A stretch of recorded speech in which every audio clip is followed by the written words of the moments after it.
Well, hello, my friends, and welcome to 7 Skills in 7 Days. I got to tell you, I'm really proud of you for taking the step, committing to your skills, committing to growth, committing to your personal development during this time or any time. The skills did everything for me.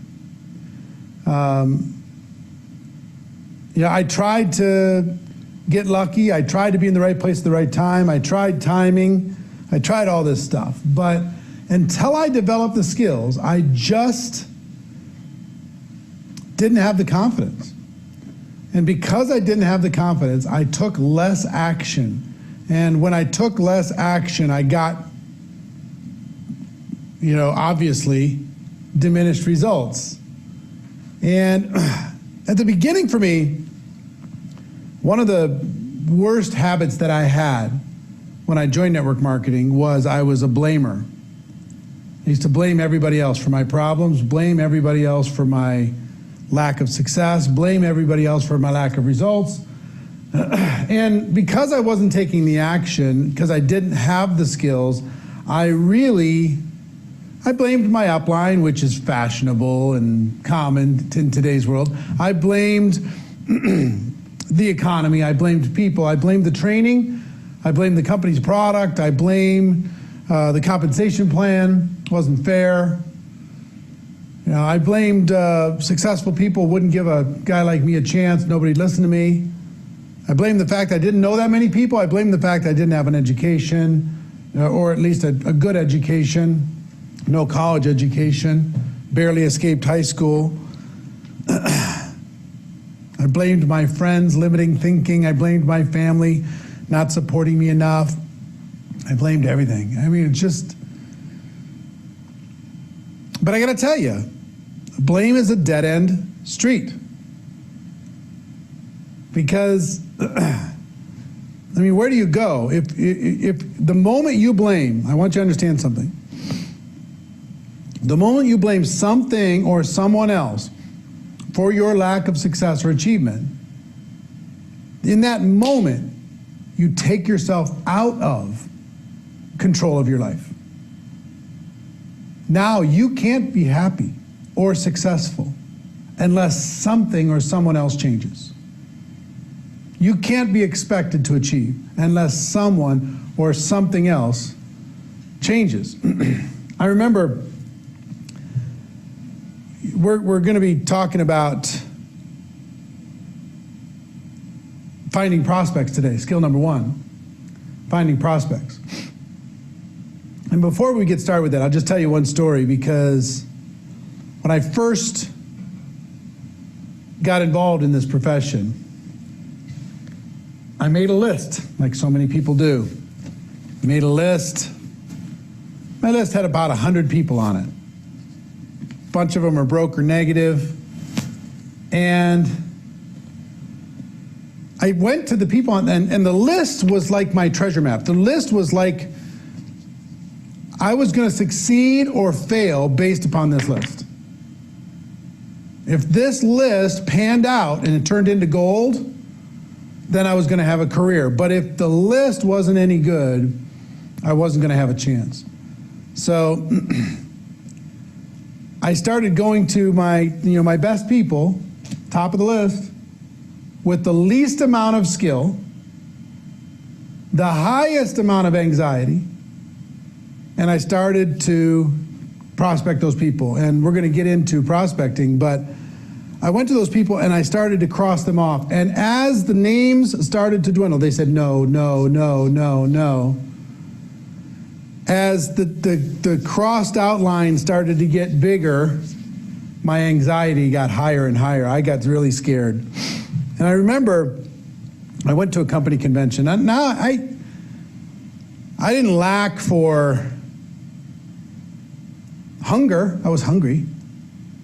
But I was looking in the wrong areas. I was looking in the wrong directions. And what I ended up doing is I went to a company convention and I heard that there was some big shots, the big high-ranking people in the company. I overheard somebody that they were getting together to talk business. And they had this boardroom in this convention center to do it. So I snuck in. And I'm sitting in the sideline, and nobody asked me who I was or what rank I was. And they finally opened it up for questions after they talked for about an hour and a half on different topics. So I decided I was going to take this moment, because at that moment, I had run out. I didn't have anybody to talk to. Really. Some people say that they did that, but I had run out. I didn't know. Everybody I knew I had talked to, and they had either said yes or no. So I didn't know who I was going to talk to or how I was going to do it. So I raised my hand in this little meeting, and I said, excuse me, how do you find new people to talk to? Because I've run out. And clearly I was in the wrong room, because they looked at me like I was a bug.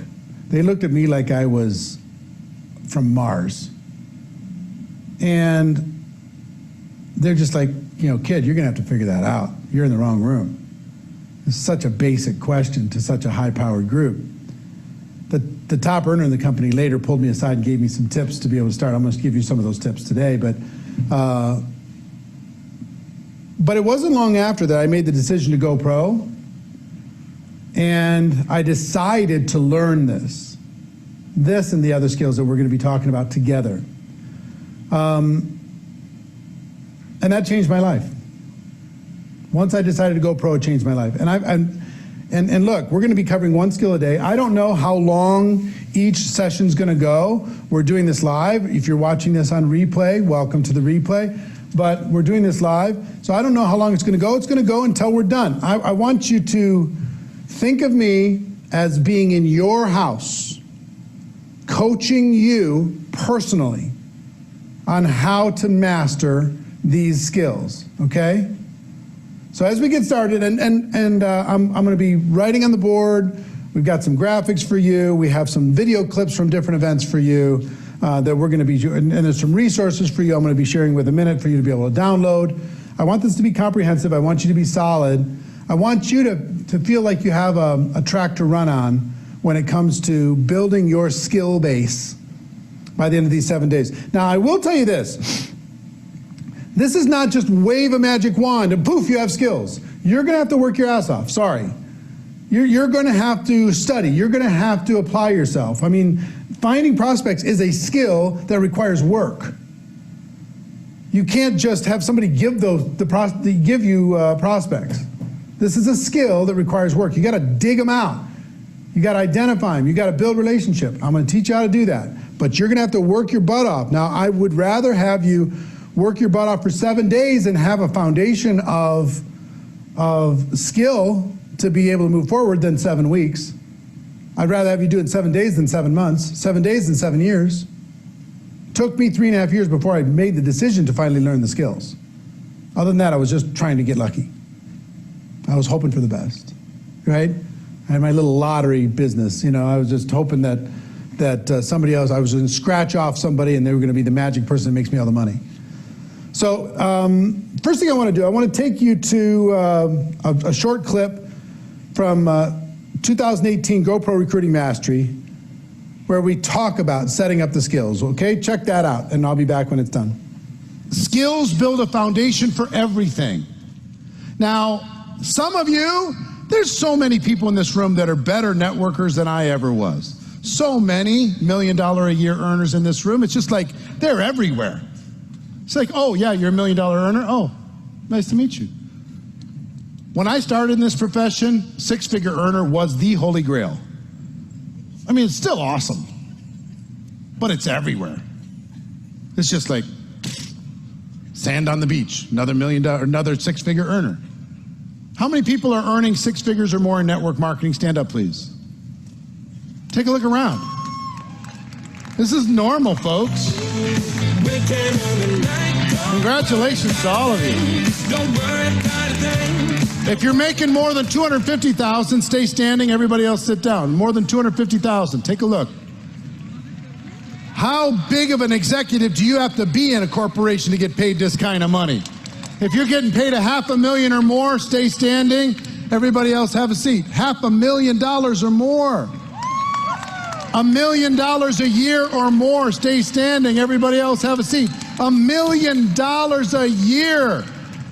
If these people worked in a corporation, in a Fortune 500 company, the CFO would be having a meeting about them immediately, trying to figure out a way to pay them less money. Look at these people. 1.5 million, stay standing. Everybody else have a seat. 1.5 million a year. Look at that. Unbelievable. $2 million a year, stay standing. Everybody else have a seat. $2 million a year. It's unbelievable. Big numbers. All right, everybody go ahead and have a seat. Guess where this started? It started with faith for all of them. Faith that maybe, just maybe, this thing that I can't totally understand might be real for me. And then they began the journey to develop the skills. With the skills, their confidence started to grow. So I'm going to ask you, even if you've been around for a while, to not be too cool for the skills. Not be too cool for what I'm going to share with you. Because either it's for you, or it's to give you a few ideas you can bring back to your team to be more of a positive influence with that team. So one way or the other, you're going to win. All right? So how many skills are the fundamental skills of the network marketing profession? There's 7 fundamental skills. Let me go through the 7 fundamental skills, and I want you to rate yourself on a scale of 1 to 10 on each one of these skills, where you're at this moment. Okay? Number 1, finding prospects. Finding people to talk to. That's a skill. You got to develop this. If you're not sure who you're going to talk to, you got to work that out. Number 2, inviting. How do you get people to take a look? When I first got involved in the profession, I thought people would at least want to take a look. I was wrong. They don't even want to look, even want to understand. That's a skill. It's the gateway skill. If you don't figure this out, your career is going to be really, really short. If people don't take a look, they won't understand. If they don't understand, they don't participate. So, inviting, number 2. Scale of 1 to 10. Where are you on these first 2 skills? How would you rate yourself? Are you 10? You 2? You 5? Do you let your upline do it for you? Where are you? Number 3 is presenting. How do you present to these people in a way that helps them see the picture, but also duplicates, so other people can do it too? How do you communicate your message of your product or your opportunity to the people? Are you good at that? Do you still need to work on it? Where do you put yourself on a scale of 1 to 10 in presenting? Skill number 4 is following up. The fortune is in the follow-up. Most people aren't going to make a decision the first time you talk to them. It's going to take a little bit of follow-up. So in that follow-up, there's answering questions, there's overcoming objections. How do you deal with that? Are you okay with it? I went through 3 phases. When it came to objections, I hated them at first. I just hated them. The objections showed up, I ran the other way. Seriously, I was like, some will, some won't, so what, I'm out of here. I'd run the other way because there's more people, I don't need to deal with this stuff. And I'd walk away from good prospects. And then I fought with them. People give me their objection, I'd fight with them like crazy. I'll tell you why you're wrong and why I'm right. Didn't work out so well. And then eventually I learned how to be a professional and deal with these objections and help these people get a clearer picture, a greater understanding of what I had to offer. So this is really important. Rate yourself on a scale of 1 to 10. Where does this land? Oh my God. Walking by this group, every one of them $1 million earners is a little freaky. It's like, oh, million. Oh, okay, million. Kind of cool. So, where do you rate yourself, scale of 1 to 10?